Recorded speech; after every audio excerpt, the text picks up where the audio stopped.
Hey there, welcome back to the Deep Dive. Great to be diving in again. Today we've got some really fascinating material.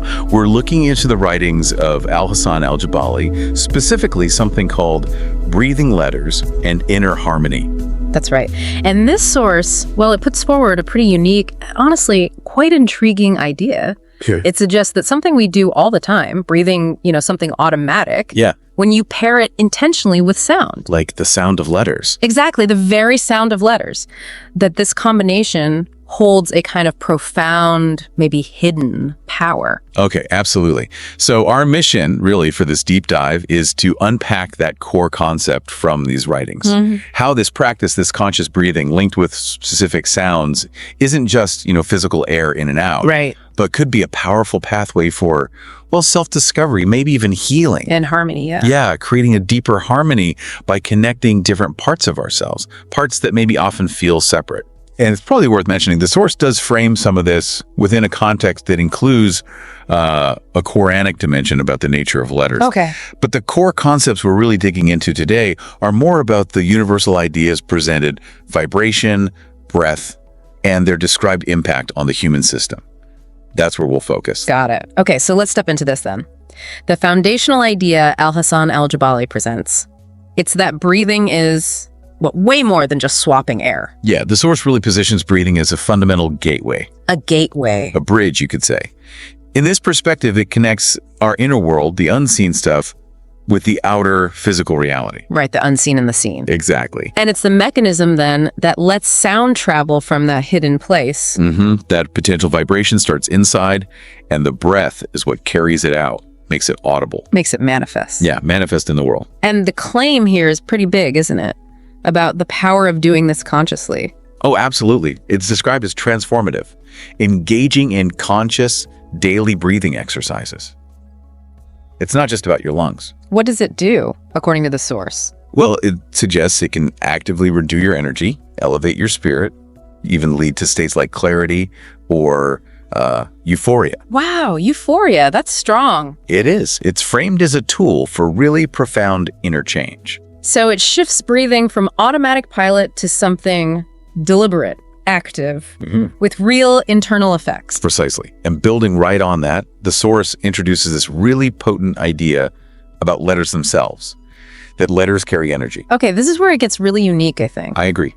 The core concept is that each letter isn't just a symbol on a page. It's more. It's a carrier of a unique vibration, a distinct energetic signature, if you will. And these vibrations, they're not just theoretical, like floating out there. No. The source posits they have a direct, tangible impact. On the body. Yeah, they're said to resonate with and actually affect specific body parts by stimulating subtle energy pathways, activating cells. The idea is they contribute to creating this state of internal harmony. Huh. It almost sounds like he's describing letters as fundamental building blocks. In a way, yes. The source links them to core elements, water, air, fire, earth. And organs, too. And suggests they resonate with specific organs, yeah. That's quite a framework. It is. The idea is this specific resonance between certain letters and particular bodily systems tied to what the source sees as their kind of elemental or energetic nature. And Al-Hassan al-Jabali doesn't just leave it there, right? He gives examples. Very specific examples, which are key to grasping the practice. Okay, like what? For instance, the letter ba, that's the Aragat sound, basically. Okay. It's said that pronouncing it might help open the chest's breathing channels, bring about comfort, relaxation. Interesting. So the sound itself could have a direct physical effect on breathing. That is exactly the claim being made in the source, yes. What else? Another example is the letter ra, like the R sound. That one is described as promoting inner balance, a sense of grounding. So a different sound, a different feeling or effect. Exactly. And there's even a caution mentioned too. Oh yeah, about which one? With the sound gain. It's a guttural sound. Right. The source explicitly notes that overdoing the gain sound might induce dizziness. Really? Why? It links this specifically to the brain's balance centers, which really underscores that the interaction described is seen as potent and very specific. Yeah, that detail makes it sound quite direct. Okay, this is where it gets really interesting, moving from the idea to the actual practice.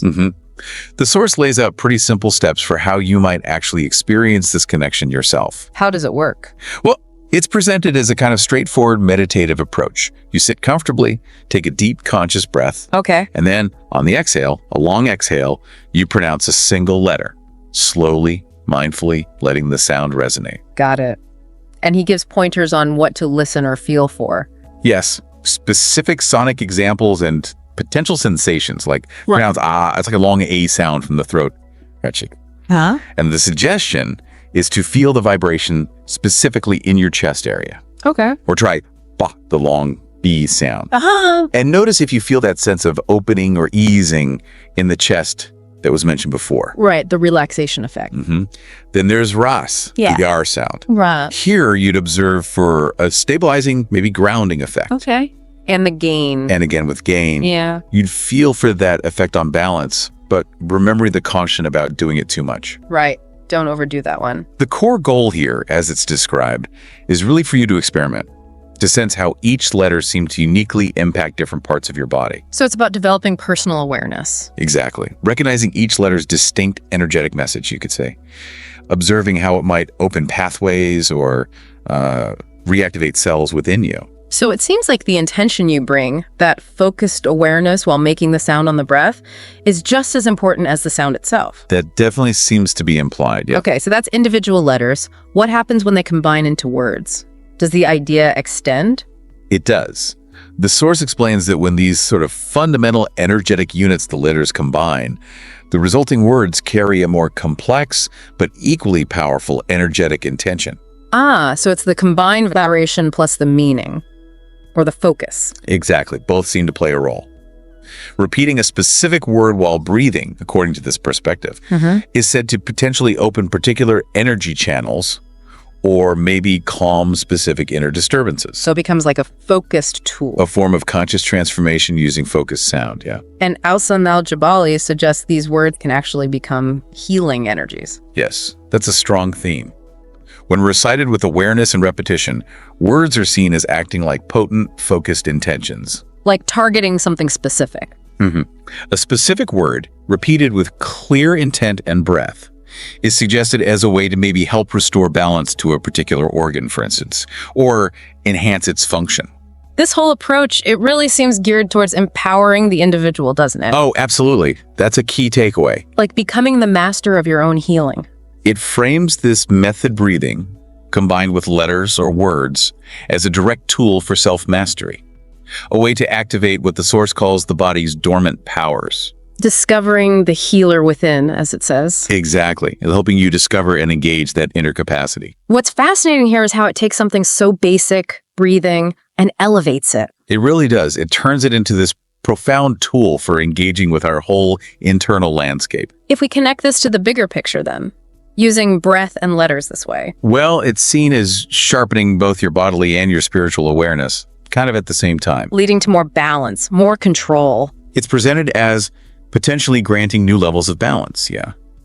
And maybe more control over how we react internally and to things happening outside us. The source talks about achieving a deep unity through this. A connection between the material body and the immaterial spirit. And this practice helps bridge that gap. The idea is that through this kind of mindful, resonant practice, you aim to create a more direct, conscious connection between those two realms. Which fosters self-awareness, spiritual growth. That's the path described. Breathing stops being just automatic. It becomes a deliberate method for self-understanding, maybe control, transformation, guiding you toward harmony, both physical and spiritual. So what does this all mean when you put it together? Where does this lead? Well, it brings us back to that overarching theme in the source material. Which is? That human beings have this inherent power, this potential, to unify their outer physical world with their inner, hidden, energetic or spiritual aspects. Creating harmony. Creating deep harmony, yeah, between the visible and the hidden. And this isn't just a feeling, right? The source connects it to tangible outcomes. It does.